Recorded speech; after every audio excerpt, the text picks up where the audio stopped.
Yəni sizin qədər dərslik yazdılar mı bu digərləri? Ondan onu müqayisəli şəkildə nəticə çıxartmaq istəyirəm. Rəşmən çıxarda bilərsən, amma o qayda qanun var. Hə, təbii ki, sualıma bir mənalı cavab deyil bu. Rəşmən, ümumiyyətlə rüşvətxorluğu necə azaltmaq olar?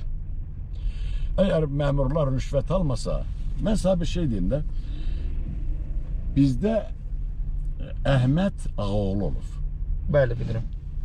Onda da küçə də var burada. O Ağaoğlu Atatürk'ün müşaviri olur. O Ağaoğlu Fransa'da işləyib, Rusiyada işləyib, Türkiyədə işləyib. Çox ağıllı, çox savadlı bir adam olur.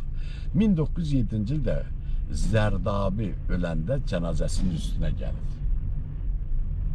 O əlini tutub o cənazəsinə deyir ki, ey müqəddəs ruh, ey müqəddəs ruh, sən o dünyaya gedirsən, gedəndə bizim əcdadlarımızdan soruşarsan, bu nə məmləkətdir bizə qoyub getmirsən? Xatırlayıram mən o hekayət. Nədir bu? Yəni, bu məmləkəti bizə niyə belə qoyub getmişsiniz? Müdürlərimiz oğru, məmurlarımız rüşvətxor, ziyalılarımız bir-birindən didişməkdədir, bir-birinin ayağının altını qazmaqdadır. Yalan deyir. Belə çıxır, bu milli keyfiyyətdir. Bu mental keyfiyyətdir, eşitmədim. Mən bilmirəm necə bir keyfiyyətdir. O kişinin dediyi sözü... Ola bilməz, axı, rüşvətxor millət ola bilməz. Qətiyyən ola bilməz. İcazə ver o suala mən cavab verməyim. Tamam, olar, əlbəttə. Azərbaycanlıların əsas iki mənfi cəhəti hansılardır ki, bizi dava çəkir? Üzeyir Hacıbəyov bayaq dedim, sən arşın malalarına baxmamısan. Buradan pistoleti dirir, lotu deyir ki, ala, oxu. O bir deyir, ala, oxuma. Bu kiçik səsən bilir, oxuyur. Oxumasa bu vuracaq. Bərkdən oxusa da bu vuracaq. Xatırlayıram. Arşın malalar.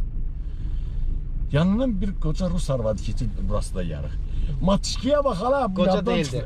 Ya sən görürsən, onda cavan imiş, sənin də gözünü. Bana deyir, matişkiyə bax, ala. Ona bax, ala deyir, bunu... Oxu deyirəm sənə, sönlüsə çaxaram gülləni beynime, oxu deyirəm. Ala sənə demirəm kəstəsin. Ala necə yəni kəstəsin sənə? Ala oxu deyirəm sənə. Əli çəkədə. Latısına. Ne deyirsən ala? Mənim məhəlləmdə mənə qoçuluq edəcəksən. Latısını qalarım. Adam atışkiyə bax. Belə budur. Arvada meylliliyimiz, kadına meylliliyimiz. Bir. İkincisi, o məştubatdadır, qulaq. Bəli, Zeyr bəyin dediyində hikmət var, əlbəttə.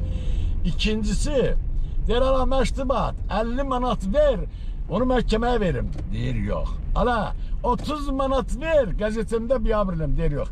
Qoças gəl, ala 5 manat ver, başına bir güllə çaxım. 5 manat üçün başa güllə çaxan milləti, qardaş. Bunu deyib də, Zeyr bəy açıb da, bunu mən açmağa ehtiyac varmı? İndi ümumiləşdirsək, iki mənfi cəhətimiz əsas. Biri arvada meyillilik, yəni şəhvət hisslərinə qul olmaq. Digəri nədir? Digəri rüşvət.